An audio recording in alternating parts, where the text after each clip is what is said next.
नमस्कार, आदाब, सत श्री अकाल। मैं श्रवण गुप्ता। यूपी के प्रयागराज में 2005 में बसपा के वर्तमान विधायक पूजा पाल के पति राजू पाल की गोली मारकर हत्या कर दी जाती है और उस हत्या का आरोप वहां के बाहुबली नेता अतीक अहमद पर लगाया जाता है। जबकि इस हत्या के मेन गवाह थे जिनका नाम था उमेश पाल। जबकि उमेश पाल को भी 24/2/2023 दिन शुक्रवार के दिन उमेश पाल के घर के सामने उमेश पाल की गोली मारकर हत्या कर दी जाती है। दरअसल ये मामला जीटी रोड, धूमनगंज, कानपुर, उत्तर प्रदेश की है, जहां पर 24/2/2023 को हम 4 बजे के आसपास उमेश पाल को उनके घर के सामने गोली मारकर उनकी हत्या कर दी जाती है। कहा जाता है कि उमेश पाल राजू पाल हत्याकांड के मेन गवाह थे और जिस दिन उमेश पाल का कत्ल हुआ था उसी दिन उमेश पाल राजू पाल कत्ल के मामले में कोर्ट में गवाही देकर के घर पे वापसी आ रहे थे। जब घर पे वापसी आते हैं तो जैसे ही इनकी क्रेटा गाड़ी के घर के सामने रुकती है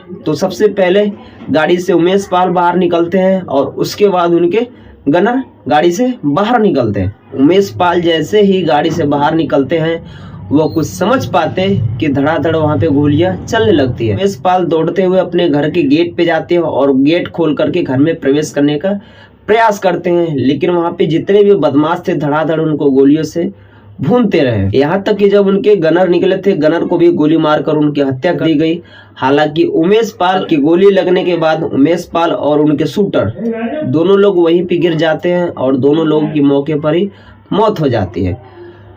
उसके बाद उनके परिवार वालों को ये बात पता चलता है, उनके परिवार वाले लोग आते हैं। तब तक ये सारे बदमाश जितने भी आए थे गोली मारने के लिए, ये सारे बदमाश वहां से भाग गए होते हैं। उसके बाद उनके परिवार वाले पुलिस को फोन करते हैं, एम्बुलेंस बुलाते हैं, पुलिस भी आती है, एम्बुलेंस भी आती है। उसके बाद उन दोनों डेड बॉडी को गाड़ी में रख करके हॉस्पिटल ले जाया जाता है, जिसके बाद हॉस्पिटल के डॉक्टर उन दोनों बॉडी को डेड डिक्लेयर कर देते हैं, यानी कि मृत घोषित कर देते हैं। अब ये कत्ल क्यों हुई इसके बारे में भी आप लोगों को बताते हैं। दरअसल ये कत्ल पुरानी रंजिश के तहत हुई थी, जिसमें 25/1/2005 को धूमनगंज के वर्तमान विधायक पूजा पाल के पति राजू पाल की गोली मारकर हत्या कर दी गई थी। उस हत्या का आरोप वहां के सांसद अतीक अहमद और उनके भाइयों पे लगाया जाता है। और इस हत्या में कोई मेन गवाह नहीं था, इस हत्या में केवल एक ही गवाह था जिसका नाम था उमेश पाल। उन्होंने ग्रेजुएशन तक की पढ़ाई की थी। वो ग्रेजुएशन करने के बाद वकालत की पढ़ाई की और वकालत करने के बाद वहीं के कोर्ट में वो वकालत भी करने लगे और वकालत के साथ साथ वो जमीन का भी कारोबार करते थे। यही कारण है कि एक बार पूजा पाल और उमेश पाल के बीच अनबन भी हो गया था किसी जमीनी विवाद को लेकर के। उमेश पाल चर्चे में तब आए जब वहां की वर्तमान विधायक पूजा पाल के पति यानी कि राजू पाल की गोली मारकर हत्या कर दी गई थी।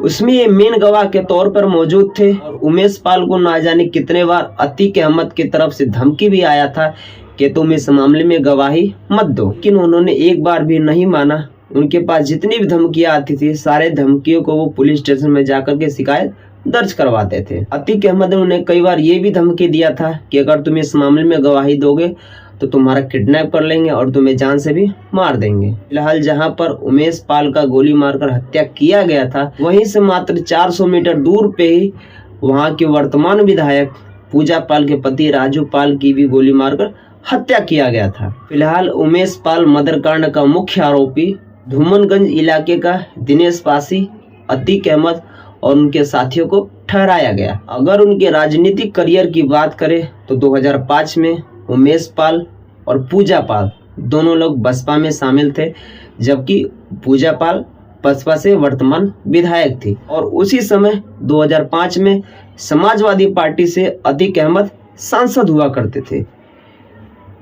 उस समय पूजा पाल को समाजवादी पार्टी से बहुत नाराजगी थी, बहुत घृणा थी, क्योंकि उन्हें पता था कि उनके पति का कातिल यानी कि अतीक अहमद समाजवादी पार्टी में है। लेकिन उनके कत्ल के बाद वहां की वर्तमान मुख्यमंत्री थी मायावती जी। हालांकि वहां की वर्तमान मुख्यमंत्री थी मायावती जी ने इस घटना को संज्ञान में लिया और उन्होंने एक आश्वासन दिया कि उनके परिवार वालों को निष्पक्ष न्याय मिलेगा। हालांकि कुछ समय के बाद राजनीतिक करियर फिर पलट जाता है, जिसमें अतीक अहमद बीएसपी यानी कि बहुजन समाजवादी पार्टी को ज्वाइन कर लेते हैं, उन्हें समाजवादी पार्टी से बाहर निकाल दिया जाता है। और उसके बाद पूजा पाल जो बहुजन समाजवादी पार्टी में थी वो समाजवादी पार्टी में आ जाती है और वर्तमान समय में वहाँ की पूजा पाल विधायक भी हैं।